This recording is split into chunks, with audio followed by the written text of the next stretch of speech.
베들레헴으로 가는 길. 불편한 길 위에서 시작된 가장 낮은 탄생. 성경 이야기. 성경에서는 로마 황제 가이사 아구스토가 온 세상에 호적하라는 명령을 내렸다고 전해집니다. 요셉은 다윗의 집과 혈통에 속한 사람이었기 때문에 갈릴리 나사렛을 떠나 유대 베들레헴으로 올라가야 했습니다. 그 길에는 마리아도 함께했고 마리아는 이미 아이를 가진 몸이었습니다. 이 이야기는 가장 높으신 분의 탄생이 편안한 자리나 화려한 장소가 아니라 불편한 길 위에서 조용히 시작되는 장면으로 전해집니다. 이제 이야기는 나사렛의 조용한 삶이 로마의 명령 하나로 흔들리고 요셉과 마리아가 먼 길을 준비해야 했던 자리에서 시작됩니다. 나사렛은 그들이 머물던 익숙한 마을이었습니다. 그곳에는 매일 오가던 길이 있었고 아는 사람들의 얼굴이 있었고 조용히 이어지던 삶의 리듬이 있었습니다.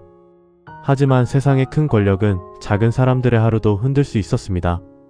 로마의 명령은 먼 궁전에서 내려왔지만 그 명령은 갈릴리의 작은 마을에 살던 요셉과 마리아의 삶까지 움직이겠습니다. 요셉은 다윗의 자손이었기 때문에 조상의 고향인 베들레헴으로 가야 했습니다. 그 길은 가볍게 떠나는 여행이 아니었습니다. 마리아는 이미 출산의 때가 가까워지는 몸이었고 먼 길을 떠난다는 것은 마음에도 몸에도 큰 부담이 되는 일이었습니다. 그러나 그들은 그 길을 피하지 못했습니다. 하나님의 약속은 그들의 뜻대로 편안하게 펼쳐지지 않았고 때로는 세상의 명령과 불편한 현실 속을 지나며 이루어지고 있었습니다. 나사렛에서 베들레헴까지의 길은 짧지 않았습니다. 길 위에는 먼지가 있었고 낮에 피곤함이 있었고 밤에 차가운 공기가 있었을 것입니다. 마리아는 배 속에 아이를 품은 채 걸음을 옮겼고 요셉은 그런 마리아를 곁에서 살피며 길을 갔을 것입니다. 성경은 그 여정의 모든 어려움을 자세히 설명하지 않습니다. 하지만 우리는 그 길이 결코 편안하지만은 않았다는 것을 조용히 짐작해 볼 수 있습니다.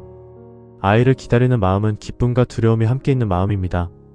더구나 낯선 길 위에서 그 시간을 보내야 한다면 그 마음은 더욱 깊고 조심스러웠을 것입니다. 마리아는 천사의 말을 기억했을 것입니다. 그 아이의 이름을 예수라 하라는 말씀, 그가 지극히 높으신 이의 아들이라 불릴 것이라는 말씀을 마음에 품고 있었을 것입니다. 하지만 마음에 약속이 있다고 해서 길이 늘 편안해지는 것은 아닙니다. 믿음이 있다고 해서 발의 피곤함이 사라지는 것도 아니고 하나님의 뜻 안에 있다고 해서 현실의 불편함이 모두 사라지는 것도 아닙니다. 마리아와 요셉은 약속을 품고 있었지만 동시에 먼 길을 견디고 있었습니다. 요셉의 마음도 가볍지 않았을 것입니다. 그는 이미 꿈에서 주의 천사의 말씀을 듣고 마리아를 데려온 사람이었습니다. 그는 이 아이가 성령으로 잉태된 아이이며 그 이름을 예수라 하라는 말씀을 받았습니다. 그러나 그 믿음의 순종은 한 번의 결정으로 끝나는 일이 아니었습니다. 이제 요셉은 실제 삶 속에서 마리아와 아이를 지켜야 했습니다. 믿음은 때로 마음속 고백에서 시작되지만 그 다음에는 길 위의 책임으로 이어집니다. 요셉은 사람들의 시선과 낯선 길과 불편한 상황 속에서도 자신에게 맡겨진 사람들을 조용히 지키며 걸어갔습니다. 그의 사랑은 큰 말로 드러나지 않았습니다. 그러나 길 위에서 마리아의 걸음을 살피고 쉬어야 할 때를 찾고 낯선 밤을 함께 견디는 작은 행동 속에 그의 믿음이 담겨 있었습니다. 성경 속 요셉은 많은 말을 남기지 않지만 그의 침묵은 비어있는 침묵이 아닙니다. 그 침묵 안에는 책임이 있고 보호가 있고 하나님의 말씀을 따라 걷는 조용한 순종이 있습니다. 베들레헴은 다윗의 동네였습니다. 오래전 다윗이 나왔던 그 작은 마을로 이제 요셉과 마리아가 올라가고 있었습니다. 사람들이 보기에는 호적을 위해 이동하는 한 부부의 길처럼 보였을 것입니다. 세상 기록에는 그저 명령을 따라 고향으로 올라가는 사람들 가운데 하나였을지 모릅니다. 그러나 하나님의 이야기 안에서는 그 길이 전혀 평범하지 않았습니다.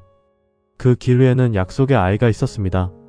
사람들이 알아보지 못하는 사이 구원의 이야기는 먼지 나는 길 위에서 조용히 움직이고 있었습니다. 하나님은 큰 소리로 세상을 흔들며 시작하지 않으셨습니다. 가장 낮은 탄생의 길은 피곤한 발걸음과 불편한 이동과 작은 마을을 향한 조용한 여정 속에서 시작되었습니다. 베들레헴에 가까워질수록 마리아의 몸은 더 무거웠을 것입니다.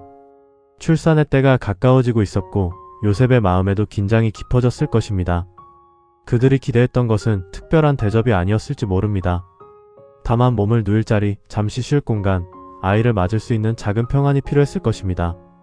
그러나 하나님의 아들이 오시는 길은 사람들의 예상처럼 준비되어 있지 않았습니다.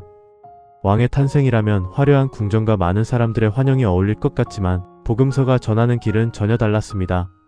그 탄생은 불편했고 낮았고 조용했습니다. 하늘의 영광은 사람들의 눈에 크고 빛나는 방식으로 먼저 나타나지 않았습니다.